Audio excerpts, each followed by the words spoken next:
Hello viewers, গরিব ঘরের রাজপুত্র ধারাবাহিকের আরও একটি নতুন ভিডিওতে আপনাদের সবাইকে স্বাগতম।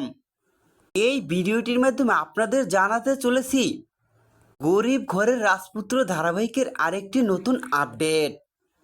একের পর এক চমক দেখানো ধারাবাহিক দর্শক মহলে রয়েছে আলোচনার শীর্ষে, কেননা ধারাবাহিকের অসাধারণ গল্প ছুঁয়ে গেছে সমস্ত ভক্তের হৃদয়ে। অল্প দিনের ভিতরেই ধারাবাহিকটিকে দর্শকেরা পছন্দের শীর্ষে রেখেছে। ধারাবাহিকটি প্রতিনিয়ত চমক দেখিয়ে চলেছে। যে মেঘলাকে বস্তির মেয়ে বলে সবাই অপমান করত, কথা শুনত সবাই, সেই মেঘলাই এবার সালেমা বিল্ডার্সের মালিক হয়ে তার সাথে যারাই অন্যায় ও খারাপ ব্যবহার করেছে তাদের সবাইকে উচিত শিক্ষা দিচ্ছে। এমনই টান টান উত্তেজনা চলছে।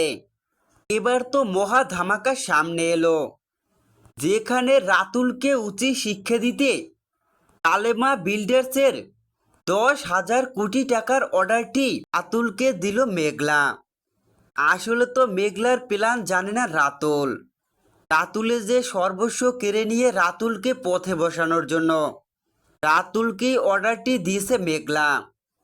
দেখা যায় মেঘলার শর্ত অনুযায়ী রাতুল সালেমা বিল্ডার্সের 10,000 কোটি টাকার অর্ডার পেতে ব্যাংক থেকে 300 কোটি টাকা লোন নেয়। কেননা সেখানে তো শর্ত রেখেছে মেঘলা 200 কোটি টাকার ব্যালেন্স দেখাতে হবে। এর জন্যই তো 300 কোটি টাকা লোন নিয়েছে রাতুল। দেখা যায় সালেমা বিল্ডার্সের শর্ত অনুযায়ী রাতুল সমস্ত পেপারস নিয়ে সালেমা বিল্ডার্সের অফিসে আসে। সেখানেই রাতুল অর্ডারটি পেতে সমস্ত পেপারস নিয়ে এসে ম্যানেজারের কাছে দেয়। ম্যানেজার পেপারসগুলো ভালো করে দেখতে থাকে, সমস্ত পেপার দিয়েছে ঠিক আছে। কিন্তু তখনই মেঘলা ম্যানেজারের কাছ থেকে পেপারসগুলো নিয়ে আসতে থাকে। কেননা আসলে তো মেঘলা রাতুলকে অর্ডার দেবেই না। রাতুলকে সর্বস্ব কেড়ে নিয়ে রাতুলকে পথে বসানোর জন্যই তো রাতুলকে অর্ডার দেওয়ার কথা বলেছে। এর জন্যই পেপারসগুলো হাতে নিয়ে হাসতে থাকে মেঘলা। মেঘলার হাসি দেখে সহ্য করতে পারে না রাতুল।